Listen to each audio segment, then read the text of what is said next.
Yo, what's going on, everyone? It's your boy Ethan. Hope you're having a great day. We're back playing another session, this time at Chasers. Pretty much just trying to find all of the 2-5 games that are available. I don't think you guys want to see 1-3 or 1-2 games, so I'm trying to fit in some of 2-5 sessions. Here's the updated ticker as to our minus 10K bankroll rebuild challenge. We're stuck in the minus 9K, so hopefully today we'll make like $400 or $500, $600, get out of it, get into the minus 8K, make some progress. Let's just get some baby steps in there.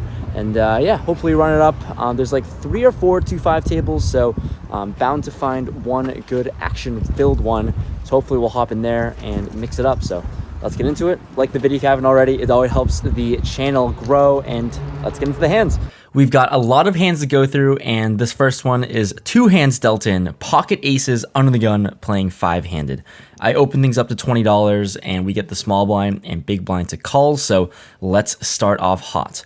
The flop comes 3, 4, 8, 2 spades, and when action checks to me with our overpair and aces, easy continuation bets, I size to $35. We get the small blind to make the call. The turn is now a 6. He checks for a second time, and on this very connected board, I'm unsure of how often this player has a straight or 2 pair, given he only flat called on the flop and checked this turn. I'm really just trying to deny equity and get a lot of value from pair plus straight draw holdings or random stuff that have good amount of equity, so I fired an overbet this time and size up to $150.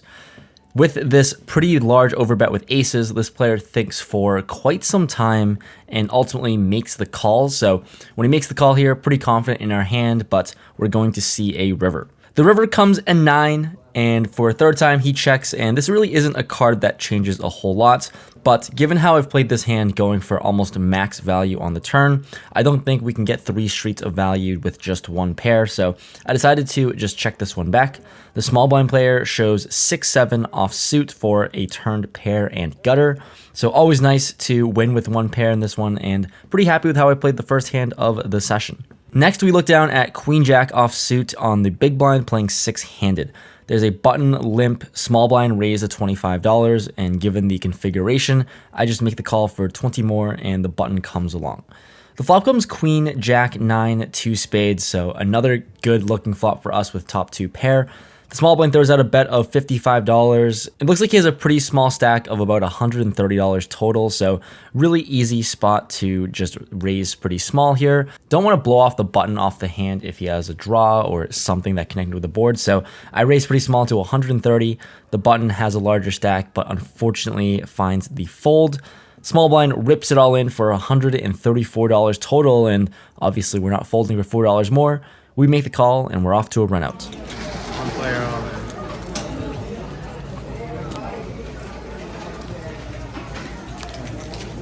The runout looks fine for us, but the small blind unfortunately shows us the bad news. He flopped the straight with 10-8 of clubs. Looks like we lost all of our profit from the first hand from this one. Time to make it back. Here we get moved into the main game, and this time picking up 5-7 of spades on the big blind. There's a middle position limp, a cutoff raise to $15. The button makes the call, and for $10 more, I guess we're going to make the call as well and see a flop. Limper comes along, so multi-way to a flop of ace, 7, 3, 2 spades. Middle pair, flush draw. We love this board, and I'm hoping someone is going to take a stab and bet at this, but unfortunately, on the flop, action checks around. Turn comes a 4 of hearts, and I decided to lead out on this board here. Given we have a gutter ball, we have a flush draw, we have a pair, just the whole world. I throw out a bet of $35. There's one player who makes the call, and now onto the cutoff who raised pre-flop, and now he puts in a raise to $125. Folds to me, and this player has $700 behind, and I'm pretty confused with this situation because this player checked back on the flop, so it doesn't seem like he should have too many strong holdings, and this 4 doesn't change a whole lot. So certainly do have the option to 3-bet if we wanted to, but the thing is that we're not really playing super deep, so if we 3-bet and face a 4-bet jam, then that would be pretty unfortunate that we'd have to call it off with just a pair of 7s and a decent strong draw. With 1 card to come, we're out of position. I decided to just flat this one, call for 125. The other player makes the fold.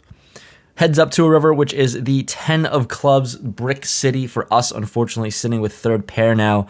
I check. This player throws out a bet of $350, and we have a pretty easy decision here on a fold, sadly, as we don't improve.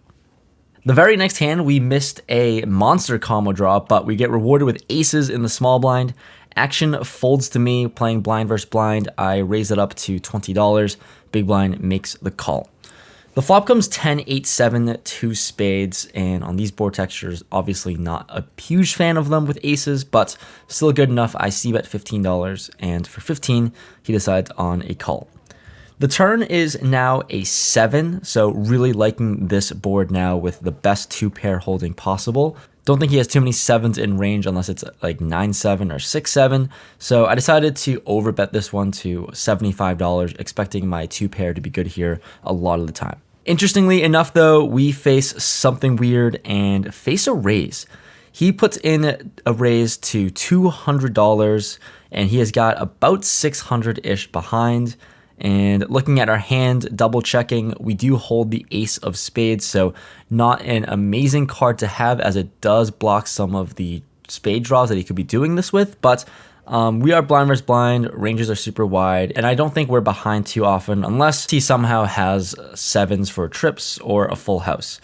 So with the best 2-pair combo, I think there's a lot of draws we can get value from, and sometimes you can be doing this with 10x holdings or 10-9 of some sorts. So let's rip it all in. We've got aces, and we're not going to go anywhere to this raise. We 3-bet jam for about $800 total, and this player does not look happy with our jam. In real time, he announces his hand and says that he has pocket jacks. Pocket jacks again. So would love for him to make the call. Honestly, would have loved for him to 3-bet pre-flop and we could have gotten more money in the middle. But after hemming and hawing for a while, and he announced his hand, doesn't seem too likely he's going to call. He says he puts me on kings or queens somehow. He lets his cards go and makes a really nice fold. Wish he made the call. Next one's a fun one with ace queen offsuit in +1. I open the action up to $20. We get one player in the hijack to call, going to a flop. The flop is queen 7, 2 clubs, and like I would normally down bet here on these neutral tone boards, we obviously have a really strong hand here, but still trying to balance my ranges. I throw it a bet of $15. This player doesn't think too long before making the call for 15. The turn is the jack of spades. It's not the most amazing card in the world as we obviously lose to queen jack now, but besides that, we're really not afraid of too much. I think 7x would be raising on the flop given our small bets. So we throw another bet as a lot of his floats pick up a lot of equity, jack X holdings or whatever it may be. I bet $65 sizing up, and once again, we face some interesting action. He raises to $200 and back to me. Obviously with top, we're not going anywhere. I don't really know what he's raising here though so it doesn't make a whole lot of sense. Maybe he tried to slow play a 7, but anyways, with top, we're never folding just yet. We make the call and gonna be cautious on the river. The river is the queen of spades, so okay, no longer need to be cautious now. I just check out of position. I don't think betting here accomplishes too much. We're just going to be chopping it a lot of the time, or maybe you can get him to bluff. He throws out a bet now of $350. I certainly can consider raising sometimes, but on the off chance we are up against queen jack, that would be pretty disgusting. So don't think I can fold. Obviously, that's out of the question. I just make the call for $350. This player shows us ace 4 offsuit for ace high, so looks like he turned his float on the flop into a bluff on the turn. Nice to river a queen, and, easy decision for us. Chipping up here after the last few hands, we pick up ace jack of hearts in the small blind. 2 limps. I raise things up out of position to $35 as it's a very limp happy table, and 35 is a good enough price for both limpers to make the call. So we're going 3 ways to a flop of jack 8 deuce 2 diamonds. Top, once again, another good board for us. I see bet $65 on a board that contains a lot of draws, and we only get the ungun player who limped makes the call, and now more action on the cutoff player who rips his whole stack in there for $265. Well, we're just never folding here, given the really small price. So the on-the-gun player has about $700-ish behind, and I think I'm actually very happy to isolate, or we can just get more stacks in here on this board and flop, because I'm pretty confident that we have the best hand. So I decided to rip it all in on maybe a little bit of trying to isolate, or maybe get this player to call with a worse jack of some sort or a strong combo draw. Who knows? But with my jam, the isolation works as the other player folds, and we're just going to a run out all in. Turn is a 6, the river is a 9. Cutoff, who jammed first, shows first and shows us Jack 9 off suits. Unfortunate there that he hit 2-pair on the river. Looks like we're just riding this roller coaster ride of variance right now, and we're only 30 minutes in. Welcome to Action Town. In this next spot, picking up King Jack offsuit and +1 with an under-the-gun player who limps. I'm going to raise it up to $25. Once again, we're on this action-filled table. Player to my left makes the call, big blind makes the call, limper makes the call. So multi-way once again to another flop of Jack 9 4 2 diamonds. When we've always flopped top pair, it's pretty easy to play. So when action checks to me, I c-bet a sizing of $70, and we get one player to my left to make the call. The turn is now the 8 of diamonds, so definitely not the best card to see on the turn, but also not the worst considering we do hold the king of diamonds. Anyways, I continue with another bet, this time sizing down just a little bit to $100. I want to get worst 1 pairs to call, and obviously hands like Queen 10 got there, diamond draws get there, and now this player throws out a raise to $200. Min clicks it, and he only has $350 behind. And while I'm in the tank here, he says something weird saying that he's very willing to go all in if I were to shove. And I mean, like I said, it's not the best turn we wanted to see. And I usually don't give into table talk too much, but definitely an interesting dynamic given the min click and how little he has behind. For only $550 total, and I have a good jack, I have a good diamond draw. Shoving definitely seems okay, but considering we're out of position, I kind of want to lean towards that more in hindsight. But in this instance, I decided to play a little bit cautiously given the obvious good price to call to hit a diamond and evaluate a river. So I go with the more conservative route. I call $100 and we're off to see a river. The river is a black 6, so no help to me. The board just kind of continues to favor his range more and more. So this player actually ends up shoving out of turn before I can even act, and it's $350 total. Easy decision, obviously. We just check, let the shove stand, and now on to me. Do we really want to call this off with 1 pair? Pretty marginal at this point given the board texture. Or do we just want to let this one go and fold because there just seems to be way too many random 2-pair combos that could have gotten there and that he can be doing this with. So ultimately, I think we can find a better spot to bluff catch and call and just let this one go. I show him the jack and fold. This player shows 10-8 for the stone cold bluff with a pair of 8s. So nice hand, sir. Pretty good bluff there, I guess. In hindsight, obviously, jamming turn, 3-betting that makes a whole lot of sense, but didn't pull the trigger this time. Action galore, and this hand is no shortage of it. Pocket 5s in the hijack. There's an under-the-gun player who limps, a +1 player who raises to $20. Set mining here for sure. I make the call. The cutoff to my left makes the call. Now the button rips his whole stack in there for $95 total. Kind of ruins our plan of set mining multi-way, but interestingly enough, action folds to me. So now I think we're just going to try to isolate with a pair of 5s. It's only a 20 big blind shove or 19 big blind shove to be exact, and he can definitely jam a much wider range than normal. The cutoff player to my left also plays a pretty wide range, so we can just squeeze him out of the hand ideally. So I go for it, and I put in the back 4 bet to $250. Cutoff folds, saying that he definitely wanted to see a flop, but isolation gets through, and I'm just going to assume we're flipping. We're off to a run out. Yeah, this is like 8 tennis spades. Diamonds. Oh. The run out comes, really not loving the board, but this player doesn't look too confident, so I decided to just show my pocket 5s. Maybe they're good somehow, but unfortunately, he shows us Queen Jack for a turned jack, and he finds the full double up and then some. You're welcome for the isolation. Nice hand. For the third time in this session, picking up aces once again under the gun. And seeing how much action is on this table so far, I'm going to try to be a little bit more tricky and open limp. Now 2 players limp behind and onto the button who wants to bail us out, and he does. Bails us out with a raise to $45 given all the limpers, and he's got a pretty short stack. Action folds to me.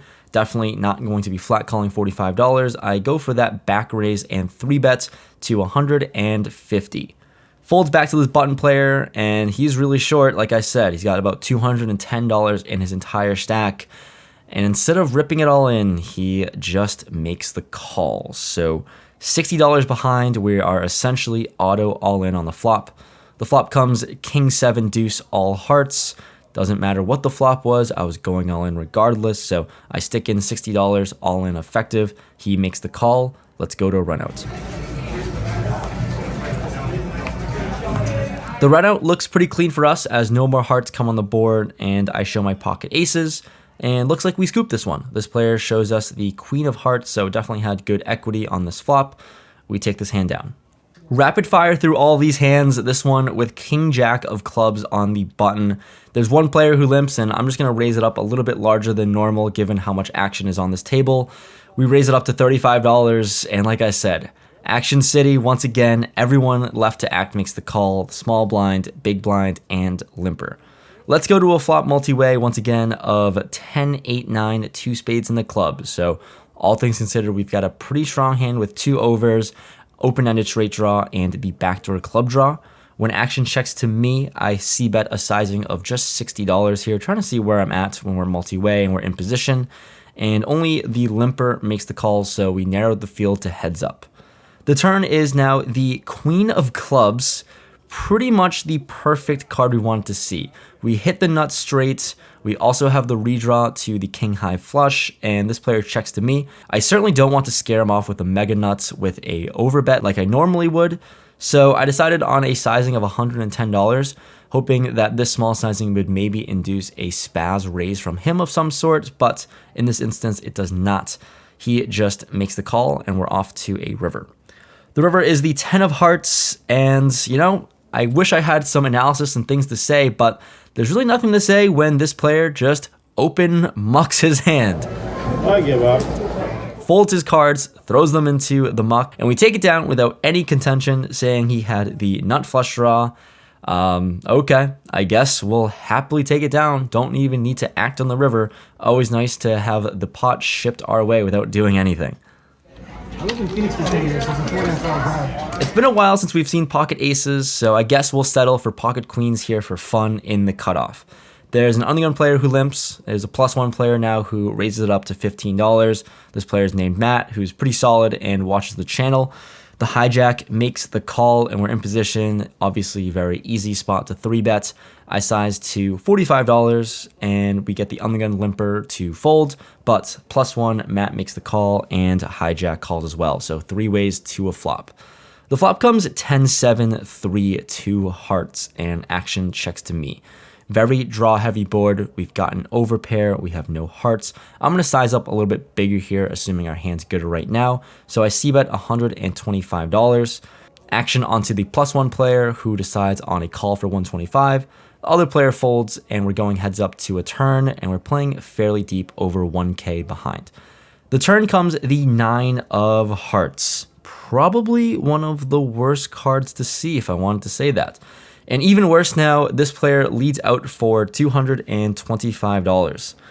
Not having the queen of hearts in hand is semi-relevant to a certain degree because, one, we just don't really have a whole lot of equity as we could be drawing dead already right now. And I also don't see too many unsuited combos in his range as he's opening from +1 and calling a 3-bet.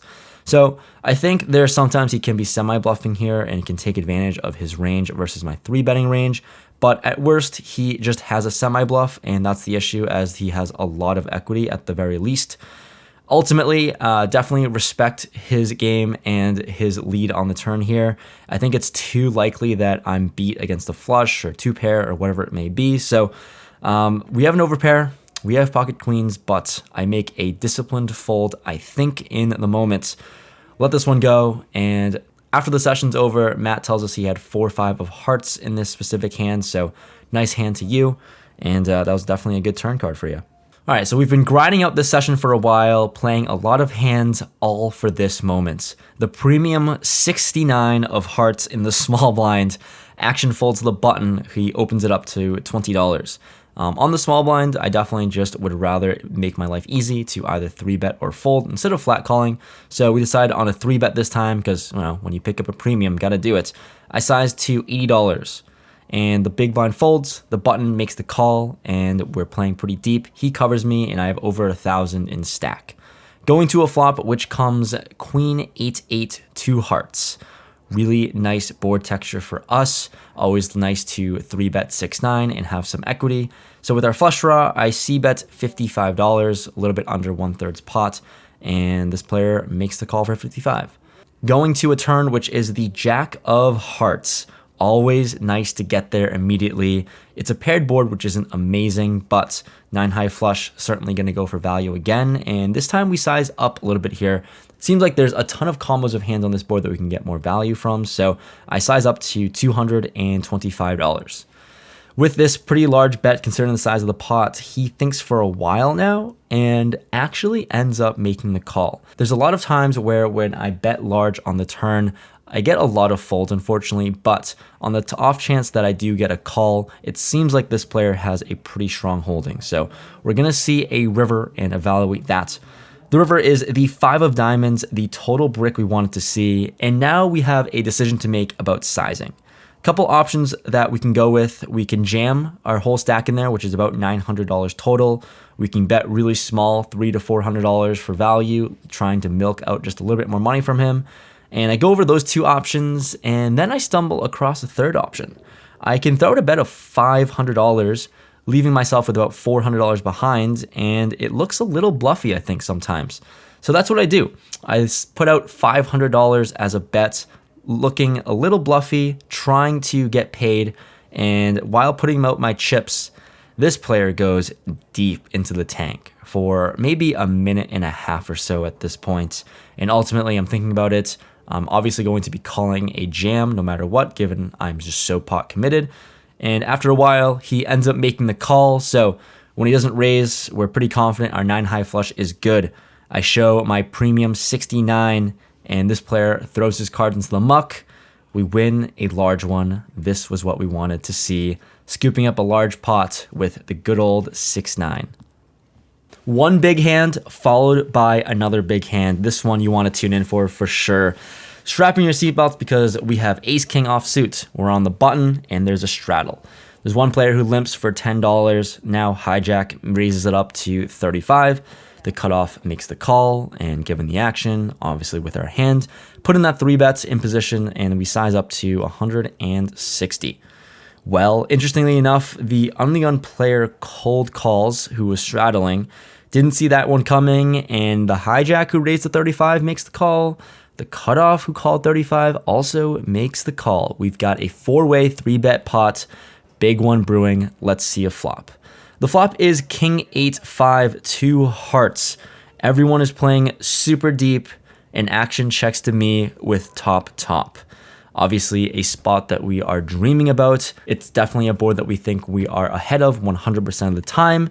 So I see bets a sizing of $185. In hindsight, I think given the size of the pot and given that we're multi-way, certainly can elect on a larger sizing, but 185 is what we chose.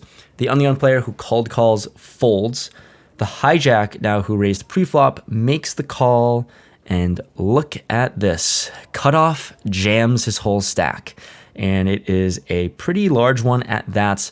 A total of 888. $888 total, and if you know anything about Asians, 8 is the lucky number for the Chinese. So given this exact price and sizing, you know I'm never folding because 8's supposed to be a lucky number. That just means we might have to win this pot, right? Obviously with top, I'm never folding, but the other issue is that I am sitting at $2,200 deep in stack right now, and the hijack player who's also in the hand covers us, so looks like we just might be playing for stacks. There's no need to try to isolate and rip it all in. That'd be crazy, but I definitely don't want to see the hijack back jam if we were to call, but regardless, we have an easy decision to make. we make the call for $888 total. Now the hijack thinks for a little too long, longer than what I'd like to, kind of making it a sweat, but ultimately he ends up folding. So we're going heads up to a run out, and this player asks if he wants to run it twice. Unfortunately, at Chasers here, you can't run it twice, so it seems like he's on a heart draw of some sort. Let's see a run out. Let's fade some hearts. Yeah, that don't allow it in. He needs a heart. I wish That's it did, a lot. though, sometime. He needs a heart. Yeah, that's what I was thinking. The run out luckily looks clean for us. This player shows us ace 5 of hearts for the pair and flush draw, had a ton of equity against us, and we scoop this one, take the pot down. The hijack player later tells us that he had pocket queens, so definitely would have been a really big pot if he wanted to 4-bet pre-flop. Here we are, scooping up a big one our way, though. I thought he did. That's what I put him on. Welcome to Chasers. Good time. Our stack is now just ginormous and ridiculous, and even better, picking up pocket jacks on the button. Now we're playing 2-5-10 with a mandatory straddle. There's a player who limps, and here with the mandatory straddle, I throw in the raise to $50. The big blind, under the gun, limper call, so once again, things have not changed, still Action City. So we're going 4 ways to the flop, and as if we weren't running hot enough, the flop comes Jack 10-5, 2 diamonds, top set for us on a very wet board. Action checks to me. I am going to be c-betting this one for sure. I decided to size up to $125, pretty much targeting 10x holdings or draws, since it's pretty unlikely someone's holding a jack in this instance. And with $125, only the under the gun player makes the call. The turn is the 6 of clubs. Doesn't really change a whole lot right now. He checks again, and I decided to throw another bet of $250. He thinks it over for a while and ends up making the call with about $700 behind. So let's see a clean river and play for stacks. The river is an 8. He checks for a 3rd time and certainly can go and bet a little bit smaller, trying to milk out some value of some sort, but we've got top sets. Board a little bit more connected. Maybe he can have 10-8 of some sort. That's a little ambitious, but with the set, given the passive action and passive line he's taken, I think I'm ahead. I decided to rip it all in. $700 to go. If he wants the pot, he's going to have to call it all off, and he tanks for a while in this instance, about another minute or two, a lot of tanking, and not sure what he had, but ends up making the call. There we go. Show our top set of jacks. We stack another player. More piles of chips coming our direction, and this stack of ours is just growing and growing. To wrap off this monstrosity of a vlog, hopefully you enjoyed this and hopefully enjoyed the hand. If you made it this far, please leave a like on this video. It's taken a while to edit, so be much appreciated. In this spot, it gets a little tricky with king-queen offsuits, and we're under the gun on the straddle. There's a button who opens it up to $25. The big blind makes the call and onto me. I think this hand performs really well as a 3-bet, considering the really small sizing from the buttons. So we size 5x to 125. The button who opened gets out of the way and folds. Now onto this big blind player who puts in the back 4 bets. 4-ball to 375. And now onto me. I am really unfamiliar with this configuration. Never really seen this in play before, but this is against the same player, Matt, who's really solid, and he actually covers us, or is close to covering us. I've got about 5,000 in stack. He's got like 3 to 4K, so we can definitely play a big one here, but certainly want to fold sometimes because king-queen off kind of doesn't really perform great against 4-bet ranges, but what kind of hands call a button open and then 4 bets to my 3 bets? Not entirely sure. I think 5 betting sometimes can be in question given how deep we are, but 5 bets in position don't happen too often. So anyways, we're in position. I decided to call because there's no better way to learn what's going on than to play it out. So we call, going in position to a flop of queen 6 deuce 2 hearts. He throws out a continuation bet of $175, and with top pair, good kicker. Not going to overplay and raise this one, even though it's a really small flop bet. But here, obviously, we're loving this flop, very confident in our hand. We make the call. The turn is another deuce, and he does something really strange and interesting and checks now. Really strange to see a check from him, given the small flop bets and pretty much seeing a turn that doesn't change anything. I'm putting him on some sort of middling pocket pair of some sort, maybe even as strong as jacks, 10s, 9s, all of that fun stuff. So given the line, I think I'm way ahead, and I don't think I can get 3 streets of value, so I decided to just check this one back. The river is now a brick. I'll be honest, not entirely sure what it was, but doesn't change a whole lot. And for a third time, he checks. Given the passive line he's taken so far, and with king queen, I definitely need to bet for value somehow. And it's all about the sizing, and I'm not really sure how much to go for right now. Ultimately, I elected on a sizing of $480. I thought that this could look good enough to get maybe pocket 10s, pocket jacks, and even 9s to make a crying call. Maybe worse queens, who knows? But when we put out this bet, this player snaps it off, so that's not the best sign in the world. But with king queen, we show our hand, probably thinking we're good sometimes, but bad news, he shows ace queen. So this was a sneaky large pot, and we take a pretty big blow to the stack here, but nice hand with ace queen, had us totally dominated the whole time. That flop that we thought was friendly was not friendly at all to us. Done. Gotta go. So we're driving back home. What a ridiculous, crazy session this was. We only played for about 4.5 hours, and we're in the game for $1,300. Out of the game for $3,900 even. What the hell happened? We sunrunned today. Unfortunately, that last hand really hurt. Sneaky really big and cut into our profits a lot, actually. But yeah, I think king queen off. I don't know. I'm sure I went through all the reasons and the hand analysis. But anyways, I have a fun fact for you guys. There's no freaking way you'll believe it. I'll put the screenshot on the screen somewhere. I'm up for the month of May, and I haven't played that many hours in May. After the losing a 10K punt, we're actually in the green for the whole month of May. What a ridiculous month this could have been. Honestly, I've been on a fat heater this month. One stupid mistake costed all of it. We're up $7 now. That's the counter. I know we're not up $7 in the punt bankroll builder, but that's just a fun, ridiculous stat. So hopefully you enjoyed this one. This was an absolute banger. If you made it this far into the video, to the very end, I know this was a long one, so thank you so much for watching it. I'll see you guys in the next video. I'll cut this one short now, but all the support is very, very much appreciated. And I'll see you guys in the next video.